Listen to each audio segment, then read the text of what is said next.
So thanks for meeting with me, guys. Sure. Really, it's an honor. So that song, "Break My Heart," there's an incongruity in there that's, Misery Loves Company. It reminds me a lot of Mike Ness. And so, did you write that song in New York City? I did. I wrote part of it in California, and then I finished it in New York. Awesome. Yeah. Do you think misery is something that people want or need to understand their full potential?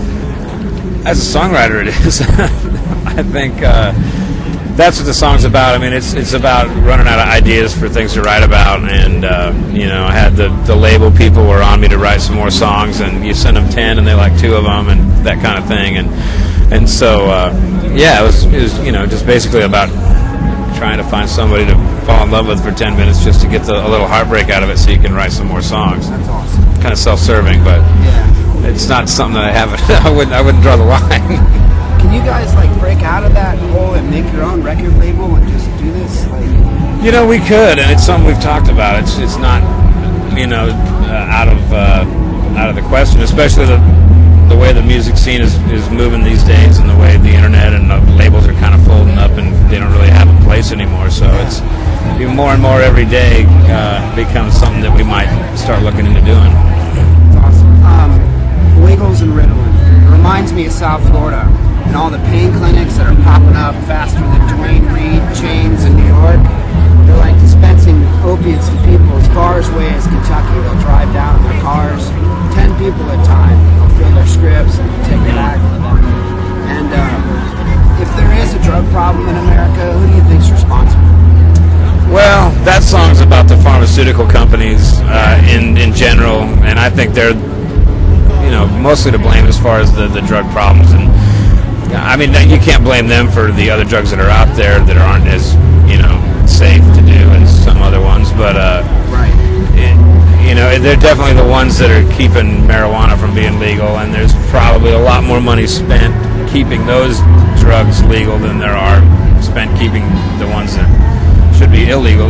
So I think the pharmaceutical companies are probably, and their lobbyists are the number one reason that drugs are still, especially marijuana. Especially marijuana. That was a big thing you guys did up in Round Rock. When is the next Celebrity Softball Jam? We're working on a date right now. It's going to be in the spring, and we'll probably be close to having a date nailed down real soon, so we'll try to let everybody know, but it'll be sometime in the spring next year. Cool. Well, congratulations on your nomination as Americana's Music Association Group of the Year. Thank you. That's badass, man. And Best Country Band of the Year by the Austin Music Awards. So, thanks again. I think you're at the forefront of this whole outlaw country band. I really do. And I'm kind of close with Mark Stewart. And so, is there any plans to team up with other outlaw bands and this type of do a show on your own and generate huge money for charities or this cause or whatever? Well, I mean, that's kind of what our Celebrity Softball Jam was. I mean, in a way, it was a baseball game or a softball game and also a concert. So it's split, but we've kind of teamed up with a lot of the bands in the scene already. In a manner of speaking, there's us Canadian Ragweeds and Randy Rogers and Stoney LaRue and Mickey and the Motor Cars and just hundreds and hundreds of other bands out there on the scene, and everybody kind of scratches each other's backs, and they're on the road, and they're always mentioning us, and we try to mention them in interviews and vice versa. And I think whenever people listen to one of our records, they'll probably end up hearing about Ragweed too at some point. So anytime somebody gets a little recognition, it just helps us all out. So I just saw them in Stubbs with Robert Earl Keen. So it was a great show. Yeah, they're great. Where's the best barbecue in Texas? My favorite is the Salt Lick, right here in town. Yeah, that's my favorite. Hey, nice. Cooper's. Oh, dude, Cooper's is amazing. That's my favorite. The original is in. We always thought it was in Llano. It is.